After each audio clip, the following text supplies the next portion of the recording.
আজ শেয়ার করব সাবুর পায়েস। এই সাবুর পায়েস এতটা সুস্বাদু হয় যে আপনি না খেলে বিশ্বাসই করবেন না। অনেকে হয়তো এই সাবুর পায়েস শুনে খেতে চাইবে না, কিন্তু একদমই না, বিশ্বাস করুন। এই পায়েস এতটা সুস্বাদু হয় যে এর স্বাদ মুখে লেগে থাকবে। একবার খেলে বারবার খেতে মন চাইবে। আর বাইরে থেকে যদি কেউ আসে, তাকে যদি আপনি একবার এই পায়েস খাওয়াতে পারেন, তাহলে তো কোনো কথাই নেই, সে আপনার প্রশংসা করতে বাধ্য। আর এই পায়েস কিন্তু আমাদের যে কোনো পুজোতে ঠাকুরের ভোগ হিসেবে দেওয়া যেতে পারে। চলুন তাহলে আজকের এই সাবুর পায়েসের রেসিপিটি শুরু করি। তার আগে হ্যালো এভরিওয়ান, কেমন আছেন আপনারা সবাই? আশা করছি সবাই ভালো আছেন, সুস্থ আছেন। চলে আসলাম একটি নতুন রেসিপি নিয়ে আপনাদের কাছে। আজ শেয়ার করব সাবুর পায়েসের একটি রেসিপি। চলুন তাহলে এই রেসিপিটি শুরু করি। প্রথমে একটি মিক্সিং বোল নিয়েছি, আর তার মধ্যে আমি নিয়ে নেব 1 কাপ সাবু। আমি কিন্তু এখানে ছোট দানা সাবুটা নিয়েছি, আপনারা চাইলে বড় দানাটাও নিতে পারেন। এবার এই সাবুটাকে আমি খুব ভালোভাবে একটু ধুয়ে নেব, কারণ সাবুর মধ্যে কিন্তু অনেক সময় নোংরা থাকে। তো ধুয়ে তারপর আসছি, ধুয়ে কিন্তু এসছি। আর সামান্য জল দিয়ে এটাকে আমি 15 মিনিটের জন্য ভিজিয়ে রাখবো। যেহেতু ছোটো দানার সাবু, তাই 15 মিনিট, আর বড় দানার সাবু হলে কিন্তু অবশ্যই আধ ঘন্টা চেষ্টা করবেন ভিজিয়ে রাখবার জন্য। তো ঢেকে রেখে দিয়েছি ভিজিয়ে। তারপর 15 মিনিট পর আমি ঢাকনা সরিয়ে দেখাচ্ছি কতটা নরম হয়ে গেছে। দেখুন কতটা নরম হয়ে গেছে, গড়ে যাচ্ছে কিন্তু হাত দিয়ে প্রেস করার সঙ্গে সঙ্গে। তো এবার আমি এটাকে জল ঝরিয়ে নেব, মানে এক্সট্রা যদি কোনো জল থাকে সেটা ঝরে যাবে, যেহেতু সামান্য জল দিয়ে আমি ভিজিয়ে রেখেছিলাম তাই। তো এই যে একটা ছাকনার মধ্যে আমি দিয়ে দিলাম, এটা এদিকে ঝরতে থাকুক। ওদিকে আমি কড়াই বসিয়েছি, আর কড়াইয়ের মধ্যে দিয়েছি সামান্য জল। এবার দিয়ে দেবো 1/2 লিটার দুধ, লিকুইড দুধ। 1/2 লিটার লিকুইড দুধ দিয়ে আমি খুব ভালোভাবে একটু জাল করে নেব, মানে উষ্ণ গরম করে নেব। উষ্ণ গরম কিন্তু হয়ে গেছে। এবার এর মধ্যে আমি দিয়ে দিচ্ছি 2 চামচ গুঁড়ো দুধ। এই গুঁড়ো দুধটা দিলে কি হয়, টেস্টটা একটু বেশ ভালোই হয়।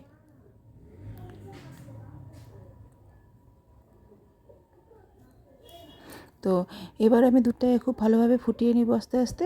আর এদিকে আমি এই সাবুটাকে দেখে নেব, মানে একটি বোলের মধ্যে আবার তুলে নেব। আর 1 চামচ ঘি দিয়ে খুব ভালোভাবে মেখে নেব পুরো সাবুটাকে। তো মেখে নিয়েছি।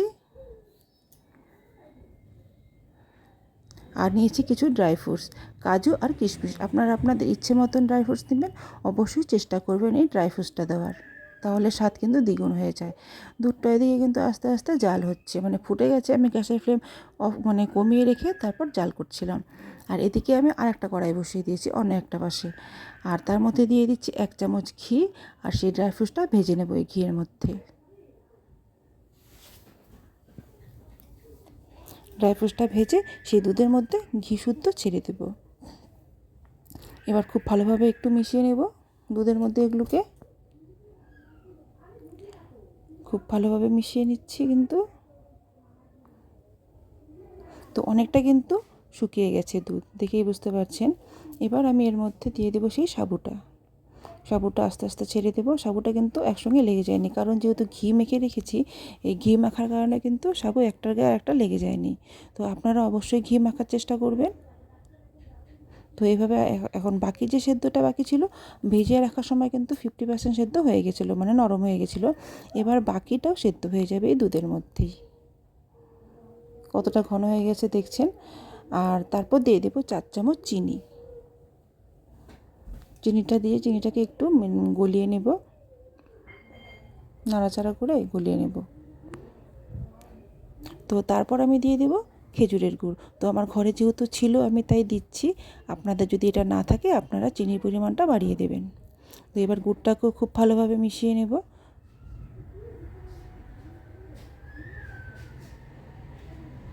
তো দেখতেই পাচ্ছেন কতটা ঘন হয়ে গেছে দুধ, মানে শুকিয়ে। তো এটাকে কিন্তু এর থেকে বেশি আর শুকাবো না, কারণ ঠান্ডা হলে আরও শুকিয়ে যাবে, অনেকটা ঘন হয়ে যাবে। তো এটা কিন্তু মোটামুটি রেডি হয়েই গেছে।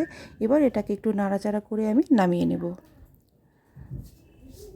এবার এটাকে আমি নামিয়ে নিচ্ছি। তো ঠান্ডা করে তারপর আমি দেখাচ্ছি। দেখুন কতটা সুন্দর লাগছে দেখতে, এটা দেখেই কিন্তু খেতে ইচ্ছে করছে। আর একবার যদি খান তাহলে এর স্বাদ আপনার মুখে লেগে থাকবে। তো অবশ্যই চেষ্টা করবেন বাড়িতে একবার তৈরি করার, আর বাড়ির সকলকে খাওয়ানোর। দেখুন আমি একটু তুলে দেখাচ্ছি। কতটা সুন্দর হয়েছে দেখতে, খেতেও ঠিক ততটাই ভালো হয়েছিল। তো আমি একটা বাটিতে তুলে দেখাচ্ছি কতটা ঘনত্ব। তো ভিডিওটি যদি আমার ভালো লাগে তাহলে অবশ্যই লাইক করবেন, কমেন্ট করে জানাবেন। দেখা হবে আবার নতুন কোনো ভিডিওতে।